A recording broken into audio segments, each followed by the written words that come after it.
সুন্দরবন সমুদ্র উপকূলবর্তী নোনা পরিবেশের সবচেয়ে বড় ম্যানগ্রোভ বনভূমি হিসেবে অখণ্ড বন বা বিশ্বের সর্ববৃহৎ অববাহিকার সমুদ্র সীমানা।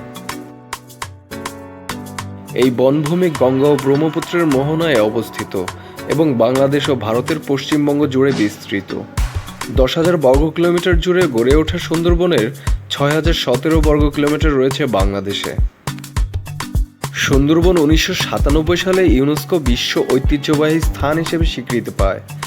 সুন্দরবনের আক্ষরিক অর্থ সুন্দর জঙ্গল বা সুন্দর বনভূমি। সুন্দরী গাছ থেকে সুন্দরবনের নামকরণ হয়ে থাকতে পারে, যা সেখানে প্রচুর জন্মায়।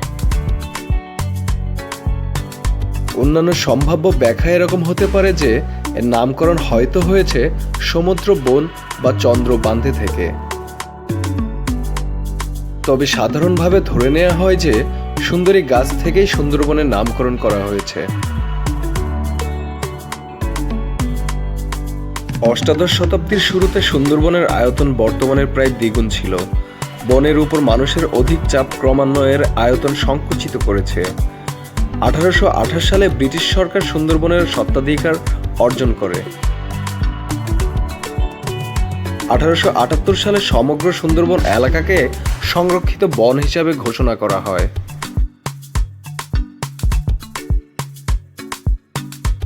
1947 সালে ভারত ভাগের সময় সুন্দরবনের 6,017 বর্গ কিলোমিটার বাংলাদেশ অংশে পড়ে, যা বাংলাদেশের আয়তনের প্রায় 4.2% এবং সমগ্র বনভূমির প্রায় 44%।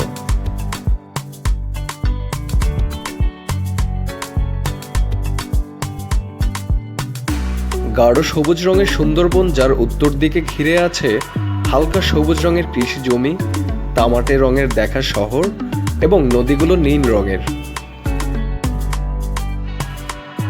পুরো পৃথিবীর মধ্যে সর্ববৃহৎ 3টি ম্যানগ্রোভ বনাঞ্চলের একটি হিসেবে গঙ্গা অববাহিকায় অবস্থিত সুন্দরবনের বাসস্থান যথেষ্ট জটিল।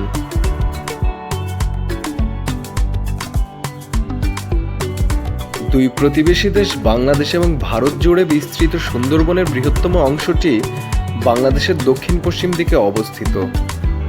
দক্ষিণে বঙ্গোপসাগর, পূর্বে বলেশ্বর নদী আর উত্তরে বেশি চাষ ঘনত্বের জমি বরাবর সীমানা।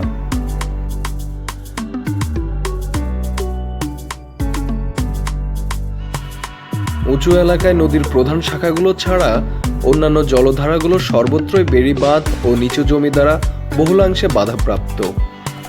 প্রকৃতপক্ষে সুন্দরবনের আয়তন হওয়ার কথা ছিল প্রায় 16,700 বর্গ কিলোমিটার 200 বছর আগের হিসেবে।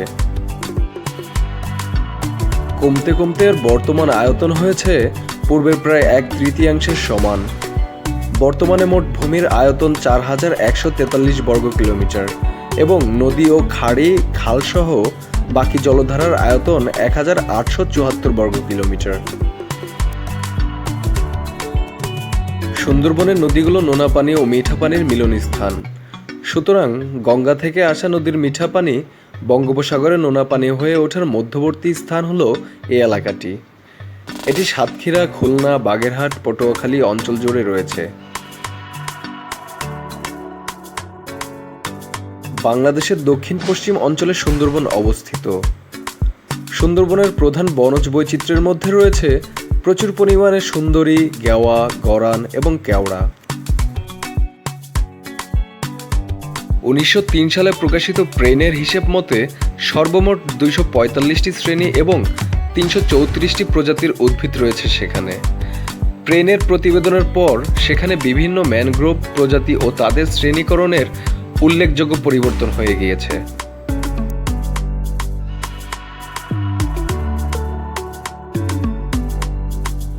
বনজ প্রকৃতিতে খুবই কমই অনুসন্ধান করা হয়েছে এসব পরিবর্তনের হিসেব রাখার জন্য। সুন্দরবনে ব্যাপক প্রাণী বৈচিত্র্য বিদ্যমান। প্রাণী বৈচিত্র্যের সংরক্ষণ ব্যবস্থাপনা সুন্দরবনের কিছু কিছু এলাকায় শিকার নিষিদ্ধ করা হয়েছে, যেখানে শর্তহীনভাবে বনজ সম্পদ সংগ্রহ করা যায় না এবং বন্যপ্রাণীর জীবনে সামান্যই ব্যাঘাত ঘটে। যদিও এটা স্পষ্ট যে সাম্প্রতিক সময়ে বাংলাদেশের প্রাণী সম্পদ হ্রাস পেয়েছে।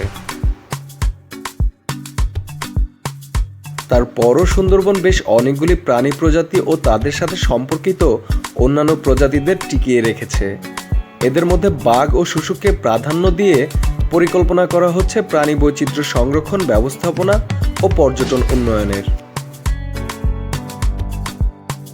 ঝুঁকিপূর্ণ অবস্থায় সম্পূর্ণ বিপরীত পরিবেশে থাকা এই দুইটির অবস্থা এবং সংরক্ষণ ব্যবস্থাপনার সামগ্রিক প্রাণী বৈচিত্র্য এবং সংরক্ষণ ব্যবস্থাপনার শক্তিশালী সূচক। 2004 খ্রিস্টাব্দের হিসেব মতে সুন্দরবন 500 রয়্যাল বেঙ্গল টাইগারের আবাসস্থল, যা পৃথিবীতে বাঘের একক বৃহত্তম অংশ। সুন্দরবনের সামগ্রিক মাছের উপর পূর্বাপর কোনো বৈজ্ঞানিক গবেষণা হয়নি, ফলে মাছের বর্তমান অবস্থা, বিলুপ্ত মাছ, বিলুপ্তপ্রায় মাছের উপর উপাত্ত নির্ভর তথ্য পাওয়া যায় না। শুধু মানুষ যেসব মাছ খায় এবং যেসব মাছ রপ্তানি উপযোগী সেসব মাছ চিহ্নিত করা হয়েছে।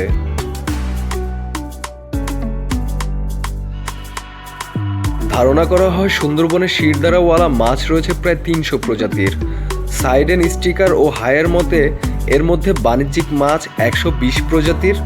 অবশ্য বার্নাকসেকের মতে বাণিজ্যিক মাছ 84 প্রজাতির, কাঁকড়া চিংড়ি 12 প্রজাতির ও 9 প্রজাতির শামুক রয়েছে। সুন্দরবনে মৎস্য সম্পদকে 2 ভাগে ভাগ করা হয়।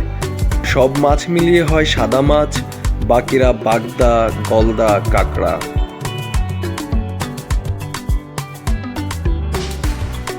বন্ধুরা, আজকে আমাদের এই আয়োজন আপনাদের কেমন লাগলো তা অবশ্যই কমেন্ট করে জানাবেন। আর যারা আমার এই চ্যানেলটিতে নতুন তারা আমার চ্যানেলটি সাবস্ক্রাইব করবেন। ধন্যবাদ।